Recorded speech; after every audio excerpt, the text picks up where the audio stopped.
আল্লাহ আমার রব, এই রবি আমার সব, দামে দামে তন মনে তারি অনুভব। তোমার দুনিয়াতে আমি যেদিকে তাকাই, অথই নিয়ামতে ডুবে আছি সবাই। পাক পাখালির গানে শুনি তসবিহ কালো রব, তসবিহ কালো রব। আল্লাহ আমার রব, এই রবি আমার। আসসালামু আলাইকুম, আলহামদুলিল্লাহ, আসসালাতু ওয়াসসালামু আলা রাসূলিল্লাহ। প্রিয় দর্শক, আপনারা যারা দেশে আছেন প্রবাসী, সবাইকে জানাই অনেক অনেক প্রীতি ও শুভেচ্ছা। শুরু হলো এনটিভি আয়োজিত এবং লাভ হলো নিবেদিত অনুষ্ঠান আপনার জিজ্ঞাসা। আপনাদের সাথে আছি আমি জাইনুল আবেদিন আজাদ। আর আপনাদের মনে জায়গা প্রশ্নের জিজ্ঞাসার জবাব দিচ্ছেন বিশিষ্ট আলেম ডক্টর মোহাম্মদ সাইফুল্লাহ। আসসালামু আলাইকুম ওয়া রাহমাতুল্লাহি ওয়া বারাকাতুহু। প্রিয় দর্শক, চলুন তাহলে জিজ্ঞাসার জগতে। শুরুতেই একটি চিঠি পাঠানো হয়েছে বকুলতলা, ঝিনাইদহ থেকে। নাম প্রকাশে অনিচ্ছুক লিখেছেন, কোনো কারণে রাতে বিতের নামাজ না পড়তে পারলে পরের দিন দিনের বেলায় 4 রাকাত পড়তে হবে। সেক্ষেত্রে 4 রাকাত একসাথে পড়তে হবে নাকি 2 রাকাত করে পড়তে হবে? 4 রাকাত একসাথে পড়লে দ্বিতীয় রাকাতের পর প্রথম বৈঠকে কি পড়তে হবে? তাশাহুদ, দরুদ, দোয়া, মাসুরা সবই নাকি শুধু তাশাহুদ? প্রথম কথা হচ্ছে, বিতরের সালাত যদি কেউ নিয়মিত আদায় করে থাকেন, যিনি কখনো বিতরের সালাত বা রাতের নামাজ ছেড়ে দেন না, সব সময় নিয়মিত আদায় করেন, তিনি তার ইচ্ছার বাইরে ঘুমিয়ে অথবা অন্য কোনো কারণে, যেটা মোটেও তার এখতিয়ারে নেই, এমন কোনো কারণে যদি বিতরের সালাত আদায় করতে না পারেন, সেক্ষেত্রে তিনি দিনের বেলায় বিতরের সালাত আদায় করে দেবেন। তার ওই রাতের নামাজের কন্টিনিউশনটা, মানে অব্যাহত অবস্থানটা যেন ঠিক থাকে, এই কারণেই মূলত এই কাজা করার বিষয় বা এই আদায় করে দেওয়ার বিষয়। এটা এই জন্য নয় যে বিতরের সালাতের কাজা আছে বা বিতরের সালাত যদি কোনো কারণে ছুটে যায় তাকে কাজা করতে হবে। তাহলে এই কথা আমরা স্পষ্ট করেছি আমাদের প্রশ্নের উত্তরে, যে বিতরের সালাতের আদায় করে দেওয়ার বিষয়টি দিনের বেলায় এর কন্টিনিউশনের জন্য, রাতের নামাজের কন্টিনিউশনটা ঠিক থাকে, যেন রাতের নামাজ যাতে করে মানে আমি অব্যাহতভাবে আদায় করে যাচ্ছি, সেখানে কোনো ধরনের মানে মাঝখানে বাদ পড়েনি, এখানে আমার ইচ্ছার বাইরে আমি আদায় করতে পারিনি, এই জন্য সেটা আমি কন্টিনিউ করে দিলাম, দিনের বেলায় আদায় করে দিলাম। 2 নম্বর যে পয়েন্টটি, সেটি হচ্ছে দিনের বেলায় যদি কেউ আদায় করে থাকেন, তিনি বিতির আদায় করবেন না, বেজোট আদায় করবেন না। যেহেতু বিতিরটা রাত্রে আদায় করার কথা বলা হয়েছে, সেক্ষেত্রে দিনের বেলায় তিনি জোর করে নেবেন।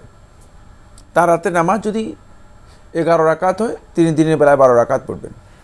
তার রাতের নামাজ যদি 7 রাকাত হয়, তাহলে দিনের বেলায় তিনি 8 রাকাত পড়বেন। তার রাতের নামাজ যদি 3 রাকাত হয়, দিনের বেলায় তিনি 4 রাকাত পড়বেন। তাহলে আমরা দ্বিতীয় মাস আরও স্পষ্ট করলাম, সেটা হলো এই, মান কানা ইউতিরু বিসালাসিন, যে ব্যক্তি 3 রাকাত এর মাধ্যমে বিতির করত নিয়মিত, সে ব্যক্তি 4 রাকাত পড়বে দিনের বেলায়, সে ব্যক্তি 4 রাকাত পড়বে দিনের বেলায়। 3 নম্বর যে বিষয়টি, সেটা হলো দিনের বেলায় যখন তিনি নফল সালাত আদায় করবেন, নফল সালাতের ক্ষেত্রে রাসূলুল্লাহ সাল্লাল্লাহু আলাইহি ওয়াসাল্লাম সুন্নাহ হচ্ছে সালাতুল লাইলি ওয়ান নাহারি মাসনা মাসনা, নফল সালাতগুলো দিনে হোক রাতে হোক, সহিহ হাদিস দ্বারা সাব্যস্ত হয়েছে, এগুলো আদায় করার ক্ষেত্রে সুন্নার মূল পদ্ধতি হচ্ছে 2 রাকাত করে আদায় করা। শুধুমাত্র যেই সালাত রাসূলুল্লাহ সাল্লাল্লাহু আলাইহি ওয়াসাল্লাম স্পষ্ট করে 4 রাকাত একসাথে আদায় করেছেন বা 1 রাকাত একসাথে আদায় করতে বলেছেন, সেই সালাতগুলো ছাড়া। তাই দিনের নফল নামাজ 2 রাকাত করে পড়া, এটাই হচ্ছে উত্তম। এক্ষেত্রে আপনি 4 রাকাত যখন পড়বেন, আপনি 2 রাকাত করে 4 রাকাত আদায় করবেন, এটাই বিশুদ্ধ মত। কিন্তু যদি আপনি একসাথেও 4 রাকাত আদায় করেন, তাহলে আপনার জন্য জায়েজ আছে, সেক্ষেত্রে আপনি মাঝখানে তাশাহুদ করতে পারেন। তাশাহুদ করা জায়েজ, এবং তাশাহুদ করাটাও আলেমদের মধ্যে একদল উলামায়ে কেরাম সুন্নাহ বলেছেন। লাশ কবরে রাখার সময় বিসমিল্লাহি ওয়া আলা মিল্লাতি রাসূলুল্লাহ এবং 3 মুষ্টি মাটি দেওয়ার সময় এক এক মুষ্টিতে এক এক দোয়া, যেমন মিনহা খালাকনাকুম, এভাবে বলার সহি দলিল আছে? লাশ কবর দেওয়ার সময় বিসমিল্লাহি ওয়া আলা মিল্লাতি রাসূলিল্লাহ ওয়া আলা সুন্নতি রাসূলিল্লাহ এই বলার বিষয়টি সহিহ হাদিস দ্বারা সাব্যস্ত হয়েছে। এই হাদিসটাকে আলেমদের মধ্যে অনেকে সহিহ বলেছেন। বিসমিল্লাহি ওয়া আলা সুন্নতি রাসূলিল্লাহ অথবা বিসমিল্লাহি ওয়া আলা মিল্লাতি রাসূলিল্লাহ, আলেমদের মধ্যে অনেকে বলেছেন সহিহ, এটি বলতে পারেন। আর 3 মুষ্টি দিতে হবে কবর মাটি, এই ধরনের কোনো সহিহ হাদিস সাব্যস্ত হয়নি। তবে অবশ্যই যারা কবর পর্যন্ত যাবেন এবং কবরে অংশগ্রহণ করবেন, মাটিতে অংশগ্রহণ করবেন, তারা কবরে মাটি দেবেন, মাটি দেওয়া সুন্নাহ। সেই ক্ষেত্রে তিনি মাটি দেওয়ার সময় মিনহা খালাকনাকুম ওয়া ফিহা নুঈদুকুম ওয়া মিনহা নুখরিজুকুম তারাতান উখরা, এই আয়াতটিকে তিলাওয়াত করবেন কি করবেন না, এই মর্মে সহিহ কোনো হাদিস সাব্যস্ত হয়নি। তবে সালাফদের অনেকের আমল সাব্যস্ত হয়েছে। ফলে এই কারণে শেখ আব্দুল আজিজ আব্দুল্লাহ বিন বাজ রাহিমাহুল্লাহ তাআলা তিনি তার ফতোয়ার মধ্যে এই বিষয়ে বলেছেন যে যদি কেউ মনে করেন যে উপদেশ গ্রহণ করার জন্য তিনি আয়াত তেলাওয়াত করবেন, তাহলে তেলাওয়াত করতে পারেন।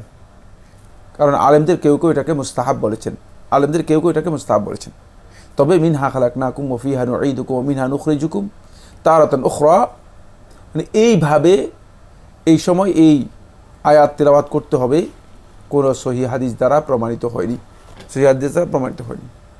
কিন্তু এই আয়াতের মধ্যে শিক্ষা আছে যে মিনহা মানে মাটি থেকেই তোমাদেরকে আমি সৃষ্টি করেছি এবং মাটিতেই তোমাদেরকে ফিরিয়ে নিয়ে যাব, আবার মাটি থেকেই তোমাদেরকে আমি পুনরুত্থান করব। এই যে কথাগুলো, এগুলো মানুষের শিক্ষার জন্য যদি কেউ বলেন তিনি বলতে পারেন। এই কারণে শেখ আব্দুল আজিজ বিন বাজ রহমতুল্লাহ আলাইহি তিনি বলেছেন যে আলেমগণ এটাকে মুস্তাহাব বলেছেন এবং এটা বলা মুস্তাহাব, তবে এই মর্মে কোনো সহিহ হাদিস নেই। আরও লিখেছেন, কোনো কারণে ছুটে যাওয়া বিতর পরের দিনের বেলায়ও পড়া হলো না বা মনে ছিল না, পরের রাত্রে গিয়ে মনে পড়েছে যে আগের রাত্রের বিতর পড়া হয়নি, তখন কি 4 রাকাত পড়তে হবে নাকি 3 রাকাত? না, তখন আর কিছু পড়তে হবে না। জি, তখন আর কিছু পড়তে হবে না। জি। আরও লিখেছেন, ঈদের নামাজ রাসূলুল্লাহ সাল্লাল্লাহু আলাইহি ওয়াসাল্লাম মসজিদে পড়ার সময় তাহিয়াতুল মসজিদে 2 রাকাত নামাজ পড়েছিলেন কি? জীবনে তিনি কতবার ঈদের নামাজ মসজিদে পড়িয়েছিলেন? নবী সাল্লাল্লাহু আলাইহি ওয়াসাল্লাম মসজিদে ঈদের সালাত পড়িয়েছেন মর্মে যে রিওয়ায়াতটি রয়েছে এটি দুর্বল, সহিহ সনদ দ্বারা সাব্যস্ত হয়নি। নবী সাল্লাল্লাহু আলাইহি ওয়াসাল্লাম ঈদের সালাত মসজিদে পড়াননি, মসজিদে পড়িয়েছেন মর্মে যে বক্তব্য এসেছে সেটা সহিহ নয়। আর 2 নম্বর হচ্ছে ঈদের সালাতে ঈদগাহে নবী সাল্লাল্লাহু আলাইহি ওয়াসাল্লাম কখনো তাহিয়াতুল মসজিদ পড়েননি, কারণ ঈদগাহ মুসাল্লা যেটা এটা মসজিদ নয়, এটা আমরা জানি। সুতরাং এখানে তাহিয়াতুল মসজিদ পড়ার বিধান নেই, যেহেতু এটা মসজিদ নয়।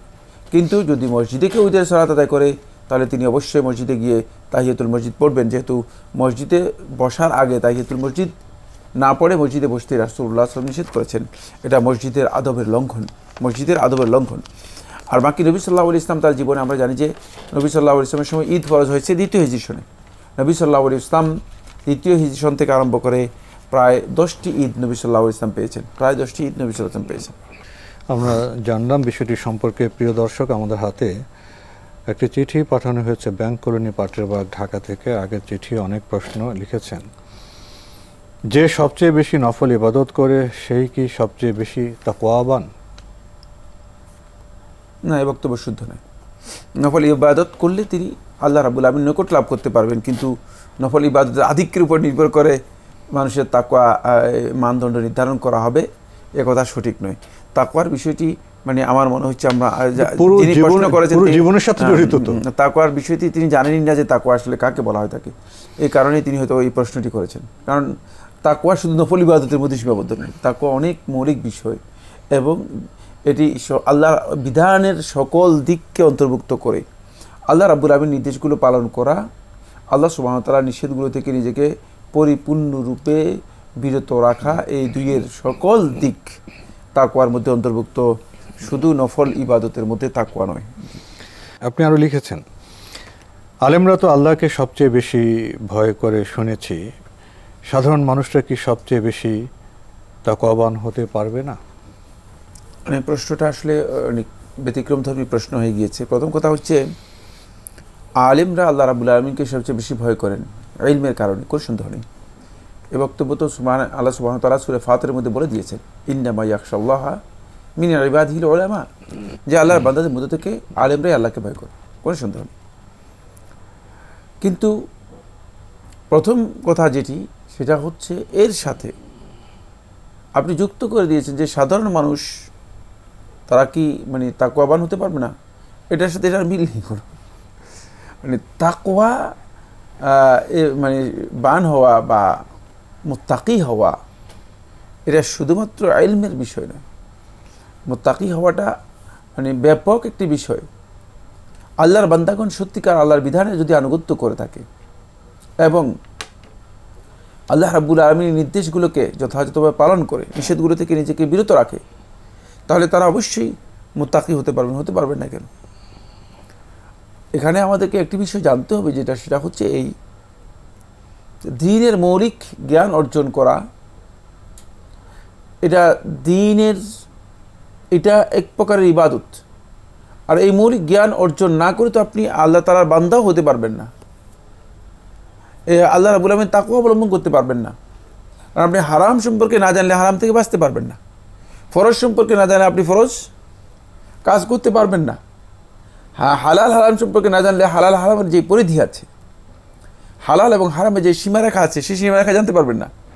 সুতরাং বান্দা এর সাথে ইলম বা জানার বিষয়টি নিবিড়ভাবে জড়িত, বিচ্ছিন্ন নয়। এখন যিনি জানবেন তিনি আলেম।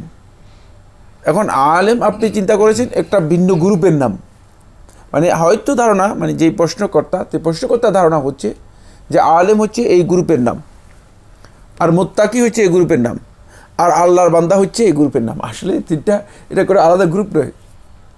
এদের প্রথম পরিচয় হচ্ছে এরা আল্লাহর সৃষ্টি, দ্বিতীয় পরিচয় হচ্ছে এরা মানে আল্লাহর বান্দা, তৃতীয় পরিচয় হচ্ছে আল্লাহর বান্দা দ্বীনের জ্ঞান অর্জন করার মাধ্যমে তারা ইলম অর্জন করেছে এবং ইলম অর্জন করার মাধ্যমে তারা তাকওয়ার পথে অগ্রসর হচ্ছে।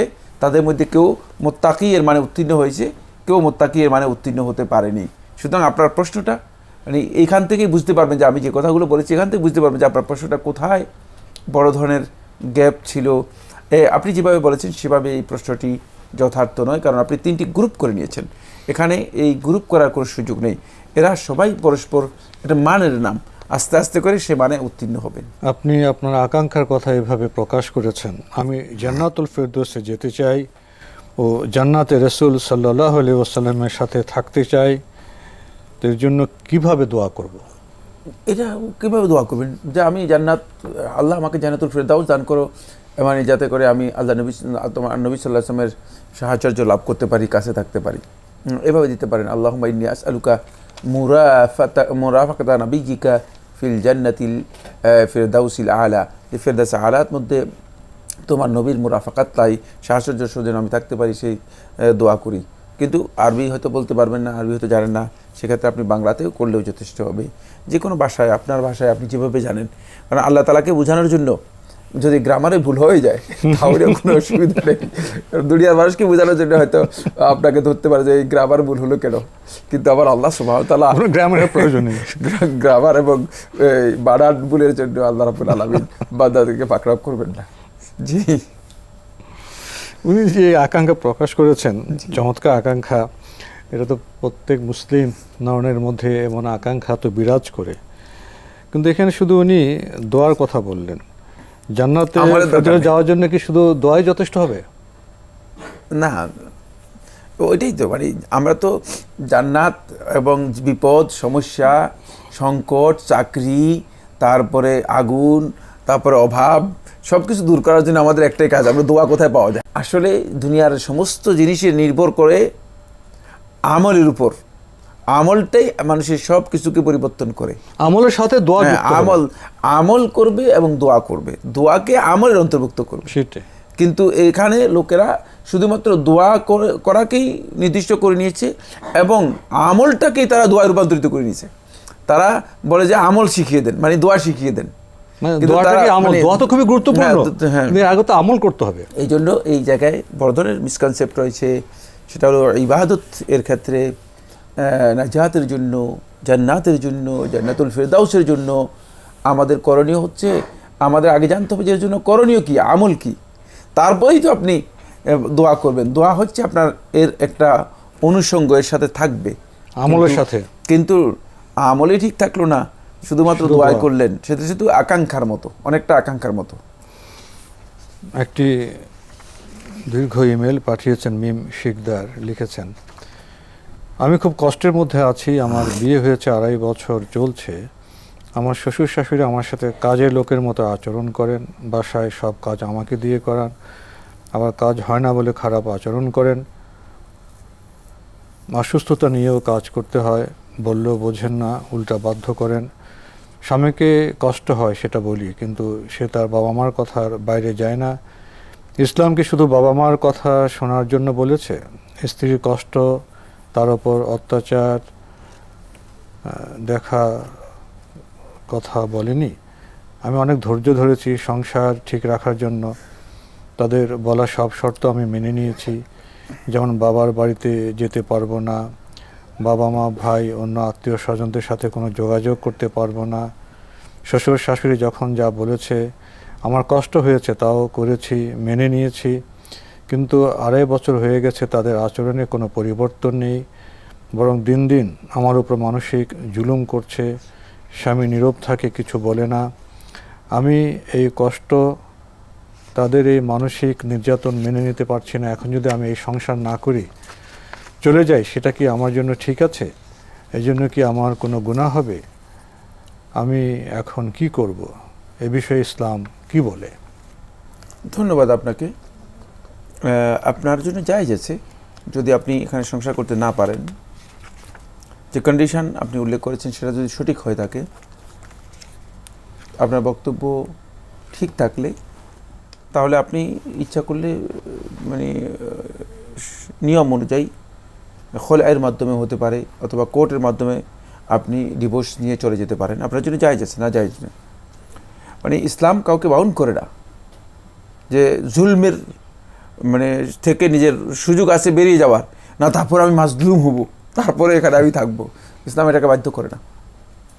সুতরাং যদি আপনি মনে করেন যে এটা জুলম এবং আপনার পক্ষে এটা সহ্য করার মতো সহনশীলতার কোনো সুযোগ নেই, তাহলে আপনার জন্য জায়েজ আছে। আপনি এখান থেকে ডিভোর্স নিয়ে চলে যেতে পারেন এবং ইসলাম এটাকে অনুমোদন দেয়। এতে আপনার কোনো গুনাহ হবে না, কারণ আপনার পক্ষে সম্ভব হচ্ছে না যেটা, সেটা আপনি করবেন কীভাবে? আল্লাহ রাব্বুল আলামিন আল্লাহর বান্দাদের উপর আল্লাহ তাআলা ইচ্ছা করলে যাই খুশি তাই নির্দেশ দিতে পারতেন, কারণ এদেরকে আল্লাহ তাআলা সৃষ্টি করেছেন। কিন্তু তাও আল্লাহ সুবহানাহু ওয়া তাআলা মানুষের সাধ্যের অতিরিক্ত, মানুষের ক্ষমতার অতিরিক্ত আল্লাহ রাব্বুল আলামিন মানুষদেরকে কোনো তাকলিফ, কোনো দায়িত্ব দেননি, কোনো নির্দেশ দেননি। এখান থেকে বোঝা যাচ্ছে যে আল্লাহ সুবহানাহু ওয়া তাআলা যেখানে বান্দাকে তার সাধ্যের বাইরে নির্দেশ দেননি, সুতরাং বান্দা তার মানে সম্ভবের বাইরে, তার ক্ষমতার বাইরে অতিরিক্ত কোনো চাপ নিজের উপর নেবে কেন? কোনো প্রয়োজন নেই। সেক্ষেত্রে আল্লাহ সুবহানাহু ওয়া তাআলা গুনাহ দিবেন না, সেক্ষেত্রে আল্লাহ রাব্বুল আলামিন শাস্তি দিবেন না, সেটা তার নিন্দার কারণ হবে না। কিন্তু বাস্তব অবস্থা সম্পর্কে আপনাকেই জানতে হবে। আমরা যে জানি না আপনি যে কথাগুলো বলেছেন সেগুলো সঠিক কিনা, বা কী অবস্থা, আদৌ কি আসলে এগুলোর বাস্তবতা ঠিক আছে কিনা, সেটা আপনিই সবচেয়ে ভালো জানেন। এই জন্য আমরা যখন কোনো মাসআলা বলবো, তখন আমরা বাহ্যিক যে লিখুনি আছে সেটার উপর নির্ভর করে কথা বলছি। এখন এটার উপর নির্ভর করে একজন যদি আমাদের এখান থেকে মাসআলা নিয়ে তিনি বলেন যে হ্যাঁ আমি এই মাসআলা বা এই প্রশ্নটি জিজ্ঞেস করেছিলাম এনটিভিতে, বলছে যে আমাকে ডিভোর্স নিয়ে চলে যাওয়ার জন্য, বিষয়টা কিন্তু মানে তিনি কোন প্রেক্ষাপটে বলেছেন তার সেখানের অবস্থা কি আমরা জানি না। তো এই ব্যাপারটা কিন্তু সেটা বিবেচনা আপনাকেই করতে হবে। আমাদের জবাবটা হলো একাডেমিক, জি, এরকম রায় না, জি। তবে এক্ষেত্রে একটা বিষয় জানতে হবে, সেটা গুরুত্বপূর্ণ, সেটা হলো যে খেয়াল রাখতে হবে যে মানে দাম্পত্য জীবনে ডিভোর্স মানে দাম্পত্য জীবনের বিচ্ছিন্নতা, এটা ডিসিশন নেওয়া অনেক কঠিন বিষয় না, এটা খুবই সহজ বিষয়। কিন্তু এরপর মানে জীবনটা সহজ নয়, এরপরের অংশটুকু অনেক কঠিন। সেক্ষেত্রে খুব বুঝে শুনে, এবং কি এই যে যিনি প্রশ্ন করেছেন তিনি সহ অন্যদেরকে বলতে চাই, বিশেষ করে যারা নতুন দাম্পত্য জীবনে আসে, তাদের অবস্থা এমন হয় যে তারা আবেগের কারণে মানে তাড়াহুড়ো করে একটা ডিসিশন নিয়ে মানে এসপার ওসপার করে দেওয়ার জন্য চেষ্টা করেন। এটা নয়, বরং বিষয়গুলো মাথার মধ্যে বিবেচনা রাখবেন, কারণ পরবর্তী জীবন যেন একেবারেই ধ্বংস না হয় সে বিষয়গুলো বিবেচনা করেই কাজ করতে হবে। তো আজকে আমাদের এখানে শেষ করতে হচ্ছে। আপনাকে অনেক ধন্যবাদ। আপনাকে অনেক ধন্যবাদ। প্রিয় দর্শক, আমরা দেখছিলাম এনটিভি আয়োজিত এবং লাভ হেলু নিবেদিত অনুষ্ঠান আপনার জিজ্ঞাসা। আমাদের অনুষ্ঠান আপনারা এনটিভি অনলাইনেও দেখতে পারবেন। ভিজিট করুন www.ntvbd.com। এছাড়া ইউটিউবে এবং আমাদের ভেরিফাইড ফেসবুক পেজে অনুষ্ঠান দেখতে পারবেন। দাম্পত্য জীবন, সংসার খুবই সুন্দর বিষয়, কিন্তু সংসারে আবার আমরা ডিভোর্সের কথা শুনি কেন? এখানে স্বামী স্ত্রীর পরস্পরের দায়িত্ব আছে, শ্বশুর শাশুড়ি এবং বউর মধ্যে এখানে বিধান আছে, নিয়ম নীতি আছে। নিয়ম নীতি এবং আদর্শের লঙ্ঘন হলে সেখানে অবশ্যই ভুল জিনিস চলে আসে, অশান্তি চলে আসে। আসুন আমরা নিজ নিজ ক্ষেত্রে দায়িত্ব কি সেটা জানি এবং পালন করার চেষ্টা করি। কেউ যেন কাউকে অযথা কষ্ট না দিই। চিঠি লিখুন, প্রশ্ন পাঠান আমাদের ঠিকানায়। পরিচালক আপনার জিজ্ঞাসা, এনটিভি, বিএসসিসি ভবন, 7ম তলা, 102 কাজী নজরুল ইসলাম অ্যাভিনিউ, কারওয়ান বাজার, ঢাকা 1215। ইমেল অ্যাড্রেস আপনার জিজ্ঞাসা @ntvbd.com। প্রিয় দর্শক, মহান আল্লাহ আমাদের সবাইকে নিরাপদে রাখুন, রাখুন শান্তিতে। আসসালামু আলাইকুম। আল্লাহ আমার রব, এই রবি আমার সব, দামে দামে তুন মনে তারি অনুভব। আল্লাহ আমার রব, এই রবি আমার সব।